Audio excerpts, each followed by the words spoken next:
শিলিগুড়ির মেয়র গৌতম দেব তিনি গতকাল পদত্যাগ করেছিলেন এবং আজ কি দেখা গেল? আজ দেখা গেল মহকুমা পরিষদের সভাধিপতি তিনি পদত্যাগ করলেন। হ্যাঁ, তিনি পদত্যাগ করলেন। এবার এই যে বলছিলাম না কিছুক্ষণ আগে, একের পর এক পদত্যাগের হিড়িক লেগে রয়েছে। এবার সভাধিপতির পদত্যাগ, শিলিগুড়ি মহকুমা পরিষদের সভাধিপতি অরুণ ঘোষ পদত্যাগ করেন। দেখি তার কি অজুহাত, কি কারণ দর্শালেন। বিশ্বজিৎ রয়েছে আমার সঙ্গে। বিশ্বজিৎ, কি কারণ দেখালেন এই পদত্যাগের? গতকাল তো আমরা দেখেছিলাম গৌতম দেব এক কারণ দেখিয়ে পদত্যাগ করে দিয়েছিলেন, আর আজ দেখো, সুস্পষ্ট কোনো কারণ এখনো অব্দি সভাধিপতির কাছ থেকে জানা যায়নি।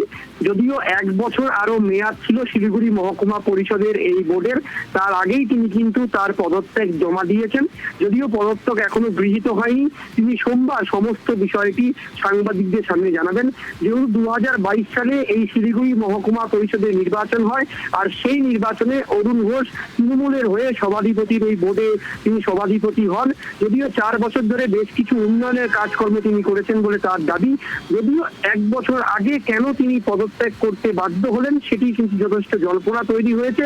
যদি 1 বছর ধরে এখনো সেই বোর্ড থাকবে না সরকার থেকে কোনো প্রশাসক গঠন করা হবে, তা এখন পর্যন্ত কিন্তু জানা যায়নি। তো যদিও তিনি জানাচ্ছেন যে তার অন্য কোনো ধরনের অভিযোগ নেই, কাজেই কাজ করতে পারছিলেন না, না অন্য কোনো ধরনের অভিযোগ বা চাপ রয়েছে কিনা, যা কিন্তু এখনো স্পষ্ট করছেন না সভাধিপতি।